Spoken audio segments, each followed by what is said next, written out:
everyone. Welcome to GameFace Shorty. I'm going to call it the Shorty. We did our sifted video game fantasy draft this week, and we did not do a full episode of GameFace. One, because there just really was nothing. Nothing happened. Nothing happened this week, except for one thing. Yeah. And that is Nintendo Labo. It's the hot story from the week. We wanted to make sure that we went on record talking about it before it became old news. And it was actually, you did draft it in your... I did. On your fantasy team. So we discussed it briefly during the draft. We want to go a little more in depth about it and just put up this one topic for you guys this week. So you do get at least a little taste of GameFace, and we don't leave you guys completely out to dry. So, Matt, what were your initial... Let's talk about the different stages of Labo, because I feel like, at least for me personally, I went through all these different phases of what I thought about it. What was your initial impression as soon as you saw the trailer? My initial impression is that's silly. Silly. But basically, I thought it was silly, but it's not for me. It's for more of a kid sort of, family-oriented thing, which is Nintendo's bread and butter, which makes sense.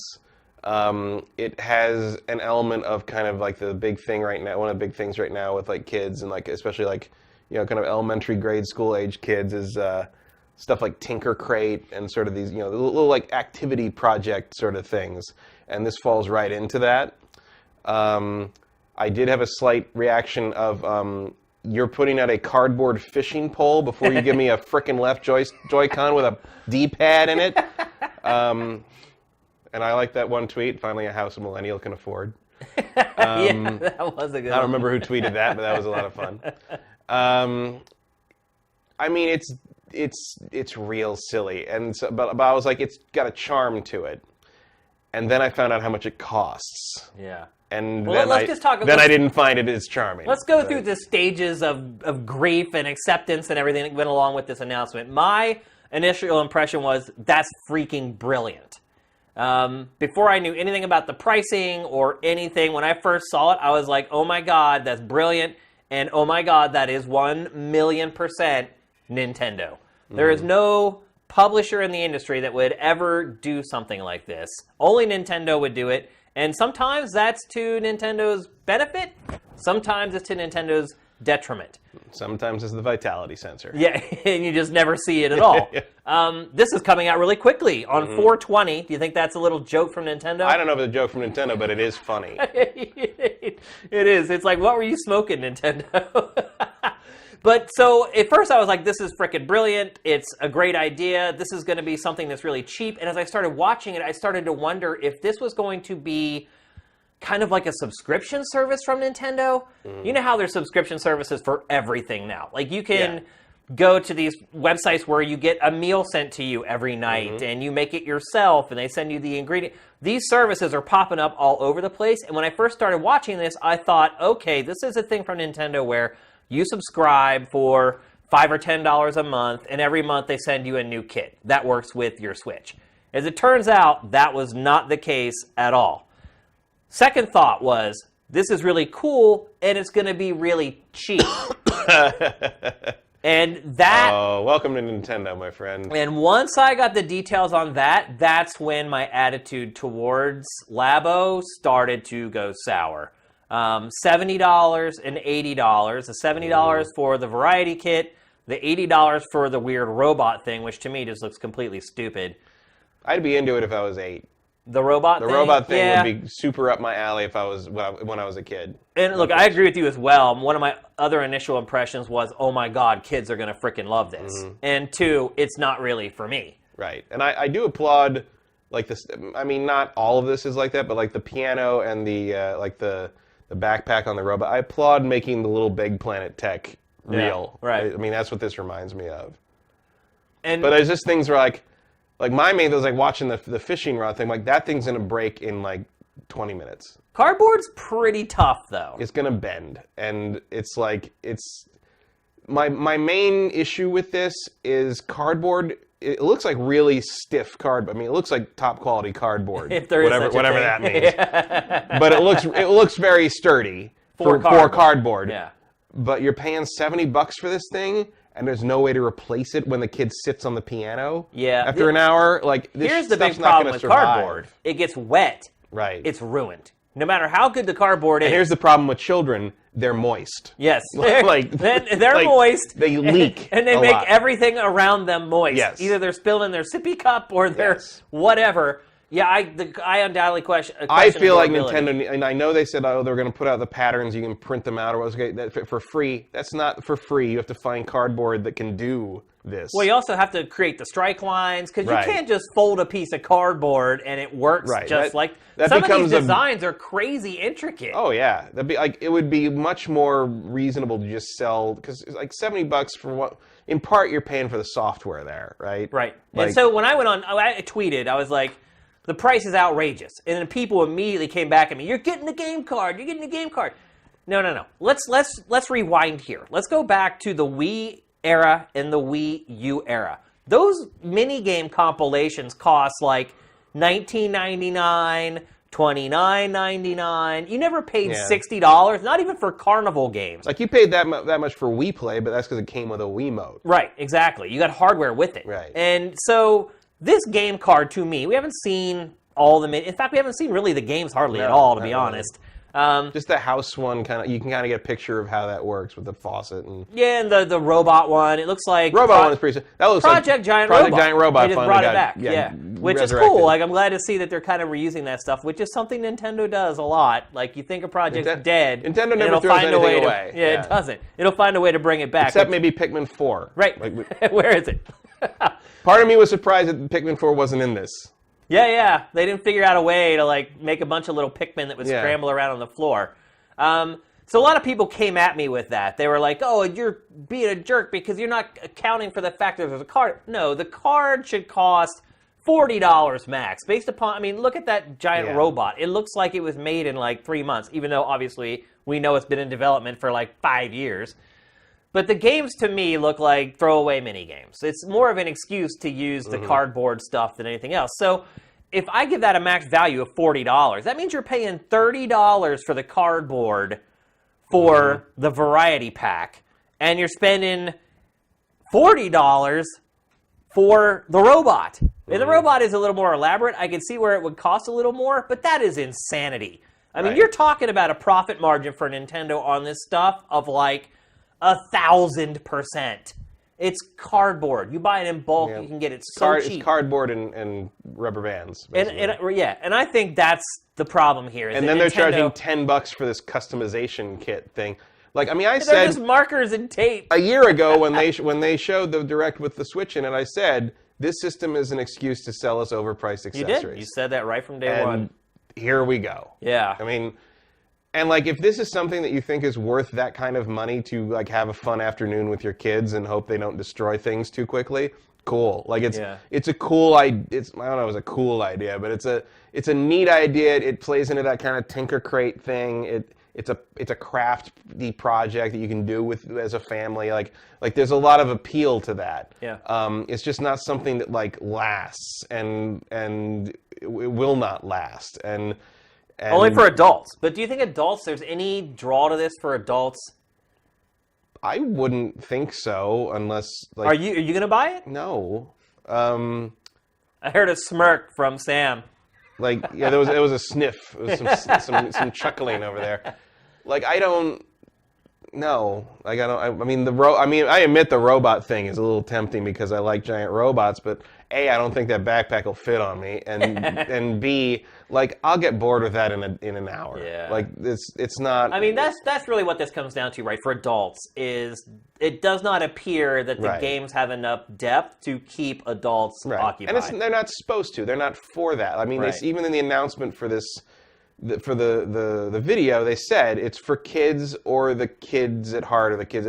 It was they managed expectations ahead of time, fine. I thought like if anyone who was like, oh my god, but why isn't this for me, wasn't paying attention. But isn't it odd that they keep showing adults using all this stuff in the trailer? Do you find that peculiar? I mean, not really, because if you hire kids for this, you got to pay a lot of extra shit. Yeah. You got to have a tutor on set. Yeah. You can only work a certain number of times. Well, you also have to try to get the kids to do what they're supposed to do. Like as a video producer, it does not surprise me at all that they're not using real children. No, that doesn't bother me at all.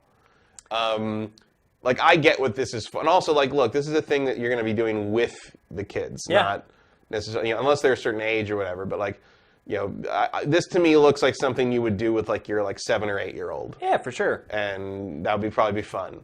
But at the same time, for, like, half that price per month, you can get, like, something similar in, like a Tinker Crate or a Doodle Crate kind of thing. Yeah. Well, you could just go to a craft store. I'll just go to a craft store. Or you could draw wings on the Amazon box this comes in, and they'd probably have just as much fun with that. Some of the functionality is pretty cool, though. Like, it's pretty inventive and creative. It reminds me of something you would see at, like the Nature Company or the Museum Company, one of those, like, weird sort of, like, hippie... Like, you can get toys made of wood here, kind of thing. Like those places. Yeah. Like it's, or like the things where it's like, where like the metal 3D things where like you can like buy like Star Wars ships and stuff, and like you punch them out of the little like metal things, and you tab them all together, and like get a little Star Destroyer kind of thing. Yeah. It's like that kind of thing, and that stuff's fun and it's satisfying. Like that's kind of the appeal here, I think, is of Labo. I mean, the games don't look particularly compelling, but like. It does look kind of fun to put the piano together. Yeah, for sure. Like the way it all fits together. And then get to try it for a little bit. But you're right. After like an hour, it's like. But again, that's something I would pay like $20 for. Right. It's not something I would pay $70. One of the other counterpoints I've seen a lot on social media and on Sifted is that people are angry that Nintendo is working on this when it could be working on products that they care about. As otaku, hardcore gamers, what's your take on that? I think that's a red herring. Yeah, I do not believe for one second that the time, money, and effort that's going to making this has anything to do positively or negatively with the quote unquote real games. Yeah, I don't either. It's all part of the larger blue sky. Like it's not. And this is like, look, you want more games, you want more hardcore games or whatever. You want more Xenoblade games with chicks' asses hanging out for some reason. Oh my god, I hate that. Man. You really don't like that game. I really don't. I really don't. I'd really like to see a remaster of Xenoblade Chronicles 1 on the Switch. I would like to play that very much. But like, you want more games like that. You want more games that don't sell millions and millions like Mario and Zelda, but like play as well as Mario and Zelda and are appealing to the same kind of demographic like us that those games are. Well, this is your frickin' ticket, like, because this is the kind of thing where like, what's the one thing the Switch is doing better than the Wii U, obviously. Oh yeah. What's the one thing the Switch doesn't have in comparison to the last mega hit Nintendo had, the Wii? The Wii had massive visual appeal to casuals and to mainstream media coverage because somebody swinging a Wiimote around is a great piece of B-roll. Yeah. This is a great piece of B-roll. It absolutely Someone is. putting this together and playing a cardboard piano or fishing with a cardboard fishing pole is a great piece of B-roll. It's a great visual. It's a thing that can go on local news. It's a thing that can go on like mainstream news. It's something that can get the Switch massive mainstream media exposure, and that is what this is for. And it's going to work. It's absolutely going to work. And this was my contention as soon as people started bringing this up. I'm like, you're missing the big picture here.